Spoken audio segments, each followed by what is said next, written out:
Now, Oscar Pistorius, we mentioned this a few moments ago, is expected to make a short appearance in a South African court today, charged with the murder of his girlfriend. The Paralympian denies killing Reeva Steenkamp. Marius Toit is a defence attorney in South Africa, joins us on the line now. So what's going to be happening today, Marius? Good morning. Well, I assume, and there's been a lot of speculation in the media here, but I assume that the matter will just be postponed. It will be a very short appearance. The matter will kick into touch to August. As far as I understand, there's still investigation that's outstanding. So I would assume maybe toxicology or forensic reports still need to be finalized.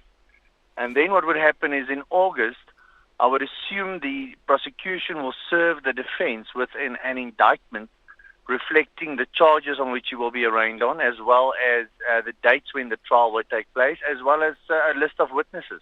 Well, you mentioned the publicity surrounding the case, and of course there have been leaked photographs of the bathroom in which Reeva Steenkamp died. So what are the rules of contempt of court, and how real is the risk that the whole trial will actually be completely compromised? Will he get a fair trial? Yeah, absolutely. I've got no doubt that he'll get a fair trial. The photographs will have absolutely no bearing on the trial. One has to understand, we don't have trial by jury. We have a single judge presiding over the matter, and he will only be seized with what evidence is adduced during the actual trial.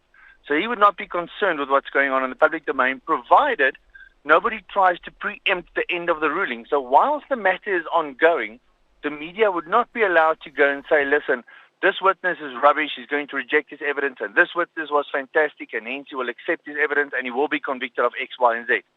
Because then you move into the domain of contempt of court.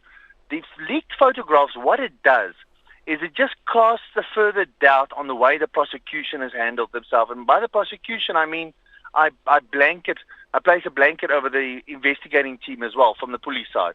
Because one has to understand, there's been a lot of media reporting on some pretty ridiculous stuff that was going on during the bail hearing on the part of the prosecution team. And this will just be another dent to that already dented body of theirs, in the sense that, you know, these photographs were either leaked by a person who got access to the docket, or somebody that was allowed to take photographs at the scene after the incident occurred. And that scene was supposed to be preserved by the police. So, you know, it just casts a doubt on the way the police have been handling this matter. And of course, the defense will make a meal of it, but it will have no bearing on the verdict.